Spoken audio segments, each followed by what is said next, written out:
وسلام على عباده الذين اصطفى أما بعد فأعوذ بالله من الشيطان الرجيم بسم الله الرحمن الرحيم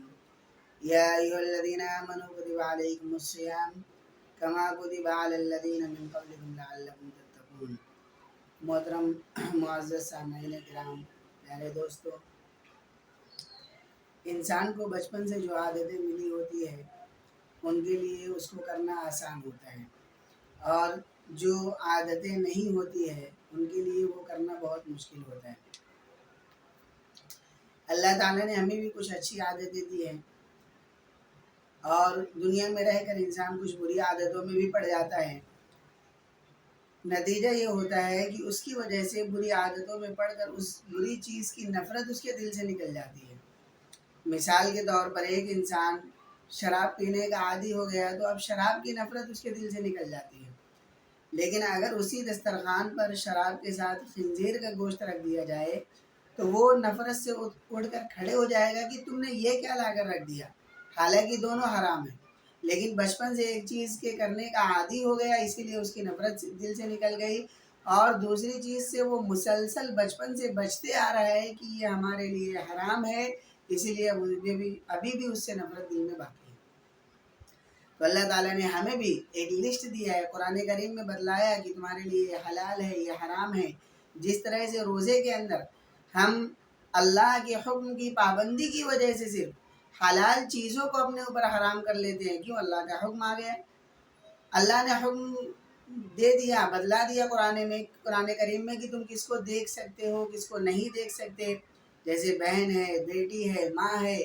ان کو دیکھ سکتے، بیوی کو بھی دیکھنا جائز ہے، لیکن دونوں تینوں کی محبت میں فرق ہے۔ اب یہ بیوی جس سے رشتہ نکاح ہونے کے بعد دنیا کی ایسی قربت پیدا ہو گئی تھی کہ دنیا میں جس کا کہیں تصور نہیں تھا، کہ ایسی قربت کا کہیں تصور نہیں تھا، لیکن جب اللہ کا حکم آ گیا رمضان المبارک میں کہ اب تم روزے میں سحری کے بعد سے لے کر، یعنی جس وقت سے روزے کا وقت شروع ہوتا ہے اس وقت تک جب روزے کا وقت ختم ہوتا ہے تم مل نہیں سکتے۔ اب وہ جائز جس سے ہمارا رشتہ نکاح ہوا ہے، ہم نے اس کو اپنے اوپر حرام کر لیا کہ اگر ہم اس سے ملتے ہیں تو قضا بھی ہے، کفارہ بھی ہے، یعنی قضا بھی ہے اور سزا بھی ہے، لیکن ہم نے صرف اللہ تعالیٰ کے حکم پر ایک حلال چیز کو اپنے اوپر حرام کر لیا۔ یہ سحری کا وقت ہوتا ہے، ہمارے سامنے کھانے پینے کی ساری چیزیں ہوتی ہیں، مدینے کا کھجور ہو، اور مدینے کی کھجور آپ لائے، مکہ سے آپ نے زمزم منگایا، دسترخوان پر یہ عمدہ چیزیں رکھی ہوئی ہے، یعنی دنیا میں اس سے اچھی غذا بھی کوئی ہو سکتی ہے، اس سے اچھا بھی کھانے پینے کا کوئی سامان ہو سکتا ہے کہ مدینے کی عمدہ کھجور ہو اور مکے کا زمزم ہو، لیکن سحری کا وقت جیسے ہی ختم ہوا، اللہ کا حکم آ گیا کہ اب یہ حلال چیز تمہارے لیے کھانا حرام ہو گیا، تو ہم نے اس کو چھوڑ دیا، ہم نے ہٹا دیا، کھانا پینا ہم نے بند کر دیا۔ ہاں، لیکن معلوم ہے کہ یہ ایک وقت کے لیے ہمارے لیے حرام ہے، جیسی مغرب کی اذان ہوگی یہ چیزیں ہمارے لیے حلال ہو جائے گی، پھر اب اس کے کھانے پر ہمیں ثواب ملے گا، اور اگر وقت نہیں ہوا ہے تو اسی کھانے پر ہمارے لیے گناہ ہے۔ اور اسی چیز کو مان لینے کا نام کیا ہے؟ عبدیت ہے، یہی ایمان کا تقاضا ہے، یہی روزے کی روح ہے کہ جس اللہ نے ہمیں یہ حکم دیا کہ تمہارے لیے یہ معقولات حرام ہے، یہ مشروبات حرام ہے، اگر وہ اللہ مجھے یہ حکم دے دے کہ تمہارے لیے دودھ حرام ہے، تم دودھ نہیں پی سکتے، تو دل میں یہ احساس ہونا چاہیے کہ میں زندگی میں کبھی پلٹ کر دودھ نہیں پیوں گا۔ جس اللہ نے ہمارے لیے یہ جانوروں کے گوشت کو حلال کیا ہے، اگر وہ حکم دے دے کہ یہ پلٹ کر میں کبھی ان کا گوشت نہیں کھاؤں گا، اس احساس کا نام تقویٰ ہے، اس احساس کا نام روزے کی روح ہے، یہی تو عبدیت ہے، یہی تو بندگی ہے، یہی ایمان کا تقاضا ہے، اور یہی روزے کی روح ہے۔ کیونکہ اللہ تعالیٰ نے جہاں بھی جنت کا تذکرہ کیا، کہیں یہ نہیں فرمایا کہ تمہیں ایمان کی بنیاد پر اللہ جنت دیں گے، بلکہ زیادہ تر جو آیت نازل ہوئی ہے وہاں پر اللہ نے جنت کے ساتھ تقوی کا تذکرہ کیا، فرمایا کہ تمہیں تقوی کی بنیاد پر جنت ملے گی، ورنہ تو دنیا میں ایمان والے بہت ہیں، ہم سے پہلے جو یہود و نصارہ گزرے جن کے پاس توریت ہے، انجیل ہے، زبور ہے، وہ بھی تو ایمان والے ہیں، لیکن ان کے اندر عمل نہیں تھا، ان کے اندر احساس نہیں تھا۔ اللہ کے رسول صلی اللہ علیہ وسلم نے دل پر ہاتھ رکھ کر کہا التقوی ہاہنا، کہ تقوی یہاں ہے۔ اگر دل متقی ہو گیا تو انسان کی پوری زندگی تقوی کے ساتھ گزرے گی، اور اگر دل متقی نہیں ہوا تو انسان نماز بھی پڑھے، روزے بھی رکھے، حج بھی کرے، عمرے بھی کرے، اور موقع ملے تو وہ زندگی میں سال میں دو مرتبہ حج کر لے، لیکن اللہ نے فرمایا اگر دل میں تقوی نہیں ہے تو تمہیں اس کا کوئی فائدہ نہیں۔ تو اللہ تعالیٰ نے رمضان میں ہمارے روٹین کو چینج کیا اور بدلا، کہ دیکھو تقوی جس عمل کے ذریعے آئے گا وہ روزہ ہے، لیکن ہماری مجبوری ہے کہ ایک زمانے سے روزہ رکھتے رکھتے روزہ بھی ہماری عادت بن گئی، گویا کہ جو دوا تھی وہ غذا بن گئی، اور جب دوا غذا بن جائے تو اس کی تاثیر ختم ہو جاتی ہے۔ ورنہ احساس تو یہ ہونا چاہیے اللہ رمضان کیا، ہم غیر رمضان میں بھی آپ کی نافرمانی نہیں کریں گے۔ ان صلاتی و نسکی و محیای و مماتی للہ رب العالمین، کہ جس طرح سے میری نماز، میری قربانی آپ کے لیے، میری زندگی، میری موت بھی آپ کے لیے، یعنی میرا جینا، میرا مرنا، ہر چیز آپ کے لیے۔ اللہ میں آپ کے ساتھ جس طرح کسی کو شریک نہیں کرتا، اسی طرح میں اپنے کھانے میں بھی آپ کے ساتھ کسی کو شریک نہیں کرتا، میں پینے میں بھی آپ کے ساتھ کسی کو شریک نہیں کرتا، اور سننے میں، دیکھنے میں، بولنے میں کسی کو میں شریک نہیں کرتا۔ مطلب کیا ہے اس کا؟ مطلب یہ کہ جس اللہ نے جس چیز کو کھانے کے لیے حلال کیا وہ بھی کھا رہے ہیں، اور جس کھانے سے منع کیا وہ بھی کھا رہے ہیں، یہ شریک کرنا۔ جس چیز کو سننے کی اجازت دیا اس چیز کو بھی سن رہے ہیں، اور جس سے منع کیا اس کو بھی سن رہے ہیں، یہ ہے سننے میں شریک کرنا۔ اور جس چیز کو دیکھنے کی اجازت دیا اس کو بھی دیکھ رہے ہیں، اور جس سے منع کیا اس کو بھی دیکھ رہے ہیں، یہ ہے دیکھنے میں شریک کرنا۔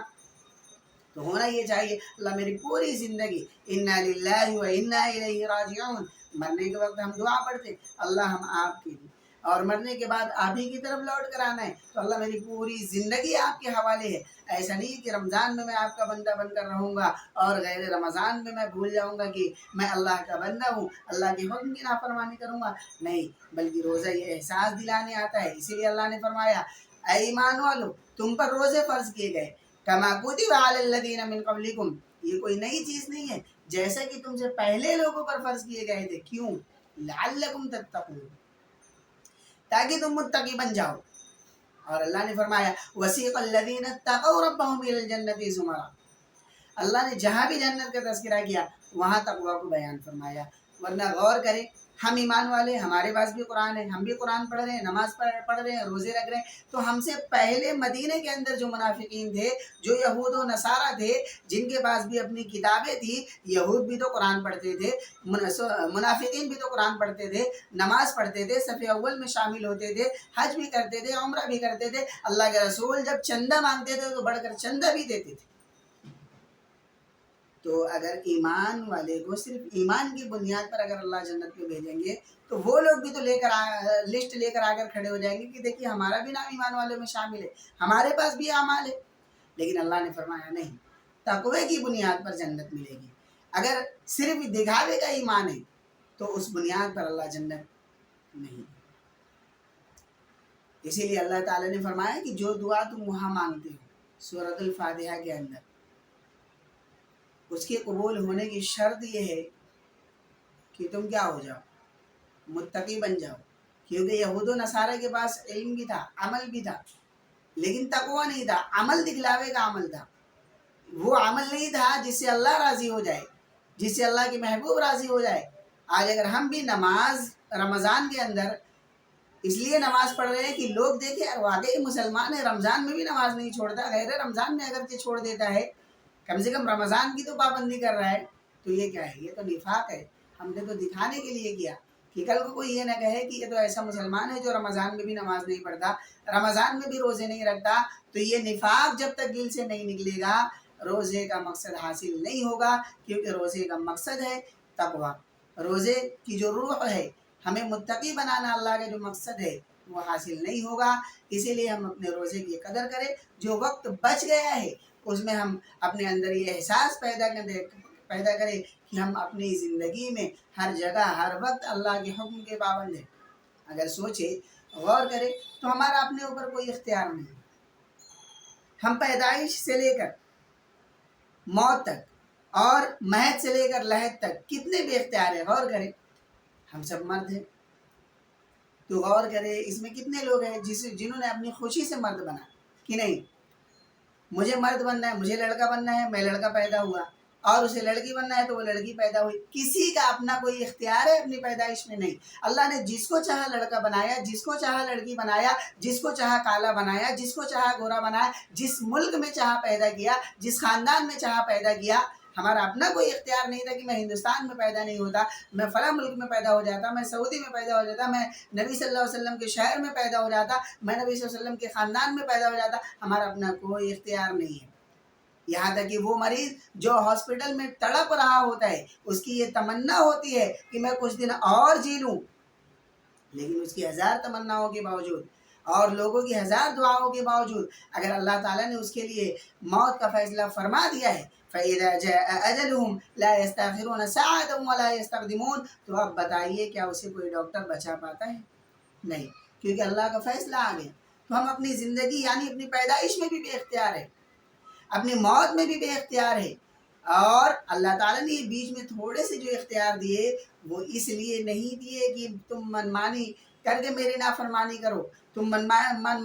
منمانی زندگی گزارو، بلکہ اللہ تعالیٰ نے یہ جو تھوڑے سے اختیار ہمیں دیے وہ اس لیے دیے ہیں تاکہ تم اپنے اختیار سے اللہ کا حکم مانو.